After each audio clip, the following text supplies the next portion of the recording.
प्रिय श्रद्धालुओं, जय श्री कृष्णा, जय श्री राम, जय श्री राधे राधे, जय श्री महाकाल।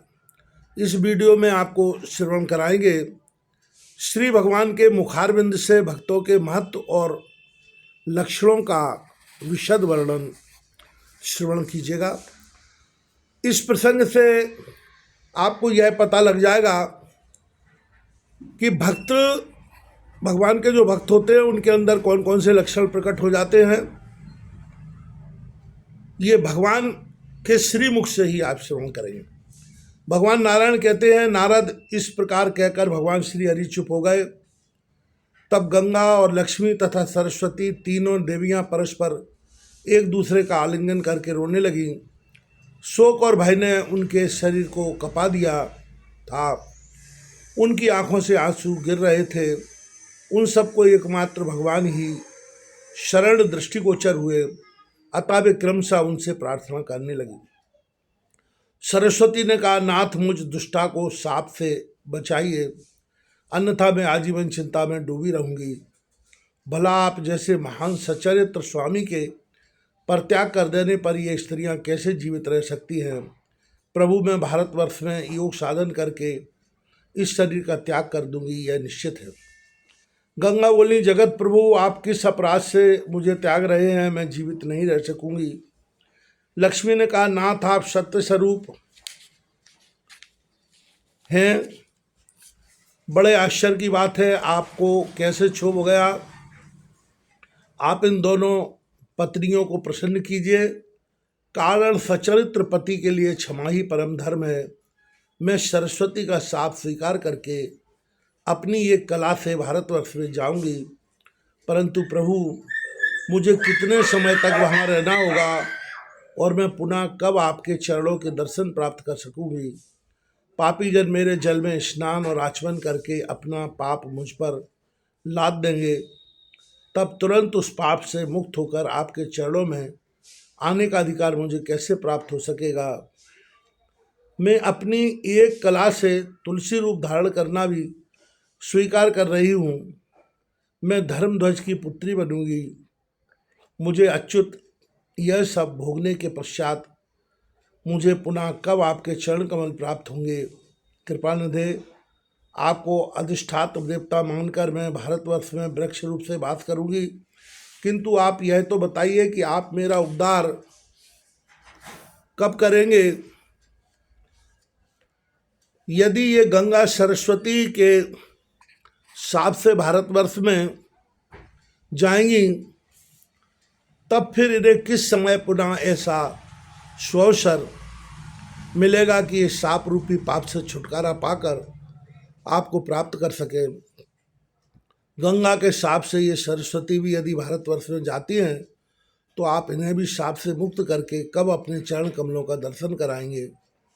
प्रभु, आप जो इन सरस्वती से कह रहे हैं कि तुम ब्रह्मा के घर सिधारो अथवा गंगा को शिव के भवन पर जाने की आज्ञा दे रहे हैं, आपके इन वचनों के लिए मैं आपसे क्षमा चाहती हूँ। नारद इस प्रकार कहकर भगवती लक्ष्मी ने अपने स्वामी श्री हरि के चरण पकड़ लिए, उन्हें प्रणाम किया। उन्होंने अपने केश से भगवान के चरणों को आविष्टित करके बारंबार रुदन करना आरंभ किया। भगवान श्री हरि भक्तों पर अनुग्रह करने के लिए सदा चिंतित रहते हैं। लक्ष्मी की प्रार्थना सुनकर मुस्कान भरे प्रसन्न मुख से उन्होंने देवी कमला को हृदय से चिपका लिया और कहा। भगवान विष्णु बोले, सुरेश्वरी कमले क्षणे, मुझे तुम्हारे वचनों के साथ ही अपनी बात भी तो सत्य करनी है, अतः सुनो, मैं तुम तीनों में क्षमता कर देता हूँ। ये सरस्वती कला के एक अंश से नदी बनकर भारतवर्ष में जाएं, आधे अंश से ब्रह्मा के भवन पर पधारें तथा पूर्ण अंश से स्वयं मेरे पास रहे। ऐसे ये गंगा भगीरथी के शत प्रयत्न से अपने कलांश से त्रिलोकी को पवित्र करने के लिए भारतवर्ष में जाएं और स्वयं पूर्ण अंश से मेरे पास भवन पर रहें। बाएं शंकर के मस्तक पर रहने का दुर्लभ अवसर भी प्राप्त होगा। ये संभवतः पवित्र तो है ही, किंतु वहाँ जाने पर इनकी पवित्रता और भी बढ़ जाएगी।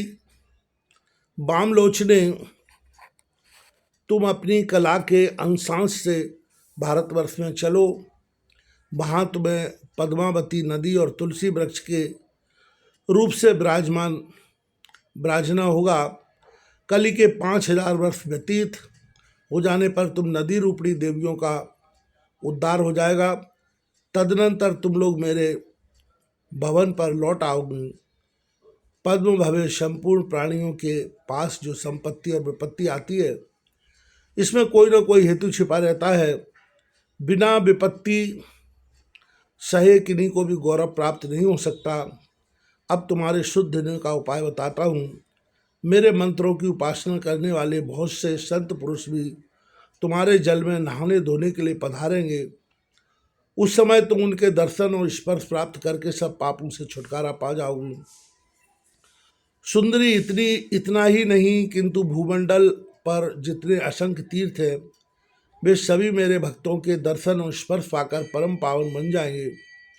भारतवर्ष की भूमि अत्यंत पवित्र है। मेरे मंत्रों के उपासक अनगिनत भक्त वहाँ काम करते हैं, वास करते हैं। प्राणियों को पवित्र करना और तराना ही उनका प्रधान उद्देश्य है। मेरे भक्त जहाँ रहते और अपने पैर धोते हैं, वह स्थान महान तीर्थ एवं परम पवित्र बन जाता है। यह बिल्कुल निश्चित है। घोर पापी भी मेरे भक्त के दर्शन और स्पर्श के प्रभाव से पवित्र होकर जीवन मुक्त हो सकता है। नास्तिक व्यक्ति भी मेरे भक्त के दर्शन और स्पर्श से पवित्र हो सकता है। आगे कथा आती है, जो कमर में तलवार बांधकर द्वारपाल की हैसियत से जीविका चलाते हैं, मुनि में मात्र जिनकी जीविका का साधन है, जो इधर उधर चिट्ठी पत्री पहुंचाकर अपना भरण पोषण करते हैं तथा गांव गांव घूमकर भीख मांगना ही जिनका व्यवसाय है, एवं जो बैलों को जोतते हैं, ऐसे विप्र को अधम कहा जाता है। किंतु मेरे भक्त के दर्शन और स्पर्श से उन्हें भी पवित्र कर देते हैं। विश्वासघाती, मित्रघाती, झूठी गवाही देने वाले तथा धरोहर हड़पने वाले नीच व्यक्ति भी मेरे भक्तों के दर्शन और स्पर्श से शुद्ध हो सकते हैं। मेरे भक्त के दर्शन एवं स्पर्श में ऐसी अद्भुत शक्ति है कि उसके प्रभाव से महापातकी व्यक्ति तक पवित्र हो सकता है। सुंदरी, पिता, माता, स्त्री, छोटा भाई, पुत्र, पुत्री, बहन, गुरुकुल, नेत्रीन, बांधव, सासु और ससुर, जो पुरुष इनके भरण पोषण की व्यवस्था नहीं करता, उसे महान पातकी कहते हैं। किंतु मेरे भक्तों के दर्शन और स्पर्श करने से वह भी शुद्ध हो जाता है। पीपल के वृक्ष को काटने वाले मेरे भक्तों के निंदक तथा नीच विप्र को भी मेरे भक्त का दर्शन और स्पर्श पवित्र बना देता है। घोर पातकी मनुष्य भी मेरे भक्तों के दर्शन और स्पर्श से पवित्र हो सकते हैं। श्री महालक्ष्मी ने कहा, भक्तों पर कृपा करने के लिए आतुर रहने वाले प्रभु, अब आप उन भक्तों के लक्षण बतलाइए जिनके दर्शन और स्पर्श से हरिभक्तिहीन, अत्यंत अहंकारी, अपने मुँह अपनी बड़ाई करने वाले, धूर्त, शठ एवं साधु निंदक, अत्यंत अधम मानव तक तुरंत पवित्र हो जाते हैं, तथा जिनके नहाने धोने से संपूर्ण तीर्थों में पवित्रता आ जाती है, जिनके चरणों की धूल से तथा चरणोदक से पृथ्वी का कलमश दूर हो जाता है, तथा जिनका दर्शन एवं स्पर्श करने के लिए भारतवर्ष में लोग लालायित रहते हैं, क्योंकि विष्णु भक्त पुरुषों का समागम संपूर्ण प्राणियों के लिए परम लाभदायक है। जलमय तीर्थ तीर्थ नहीं है और न मृणमय एवं प्रस्तरमय देवता ही देवता है, क्योंकि वे समयानुसार ही आश्रित जनों को पवित्र करते हैं। अहो, साक्षात देवता तो विष्णु भक्तों को मानना चाहिए, जिनके प्रभाव से तुरंत पवित्रता प्राप्त हो जाती है। सूत जी कहते हैं, सौनक महालक्ष्मी की बात सुनकर उनके आराध्य स्वामी भगवान श्री हरि का मुखमंडल मुस्कान से भर गया। फिर भी अत्यंत गूढ़ एवं श्रेष्ठ रहस्य कहने के लिए प्रस्तुत हो गए। श्री भगवान बोले, लक्ष्मी भक्तों के लक्षण श्रुति एवं पुराणों में छिपे हुए हैं। इन पुण्यमय लक्षणों में पापों का नाश करने, सुख देने तथा मुक्ति प्रदान करने की समुचित शक्ति है। ये तत्व स्वरूप लक्षण परम गोप्य है। दुष्ट व्यक्तियों के समाज में इनकी चर्चा नहीं करनी चाहिए। तुम शुद्ध अवस्था एवं मुझे प्राणों के समान प्रिय हो, अतः तुमसे कहता हूँ सुनो। जिसको सदगुरु के मुख से विष्णु का मंत्र प्राप्त होता है और जो सब कुछ छोड़कर केवल मुझको ही सर्वस्व मानता है, उसी को वेद पुण्यात्मा एवं श्रेष्ठ मनुष्य बतलाते हैं। ऐसे व्यक्ति के जन्म लेने मात्र के पूर्व के 100 पुरुष, चाहे वे स्वर्ग में हों अथवा नरक में, तुरंत मुक्ति के अधिकारी हो जाते हैं। यदि उन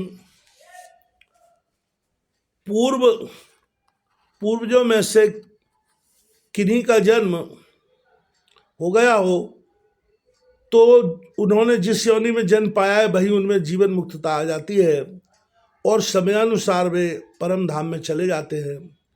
मुझ में भक्ति रखने वाला मानव मेरे गुणों से संपन्न होकर मुक्त हो जाता है। उसकी वृत्ति ही मेरे गुण का अनुसरण करने लगती है। वह सदा मेरी कथा वार्ता में लगा रहता है। मेरा गुणानुवाद सुनने मात्र से वह आनंद में तन्मय उठता है। उसका शरीर पुलकित हो जाता है और वाणी गदगद हो जाती है। उसकी आंखों में आंसू भर आते हैं और वह अपनी सुधबुद्धि खो बैठता है। मेरी पवित्र सेवा में नित्य नियुक्त रहने के कारण सुख, 4 प्रकार की शालोक्य आदि मुक्ति, ब्रह्मा का पद अथवा अमरत्व कुछ भी पाने की अभिलाषा वह नहीं करता।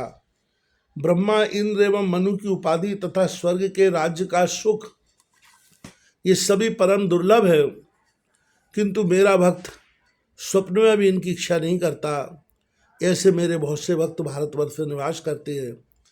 उन भक्तों के जैसा जन्म सबके लिए सुलभ नहीं है, जो सदा मेरा गुणानुवाद करते हैं और सुनने योग्य पद्यों को गाकर आनंद में वियल हो जाते हैं। वे बड़भागी भक्त अन्य साधारण मनुष्य तीर्थ एवं मेरे परम धाम को भी पवित्र करके धराधाम पर पधारते हैं। पद्य इस प्रकार मैंने तुम्हारे प्रश्न का समाधान कर दिया। अब तुम्हें जो उचित जान पड़े वह करो। तदनंतर वे सभी देवियां भगवान श्री हरि ने जो कुछ आज्ञा दी थी उसी के अनुसार कार्य करने में संलग्न हो गई। स्वयं भगवान अपने सुखदायी आसन पर विराजमान हो गए। श्री सद्गुरुदेव।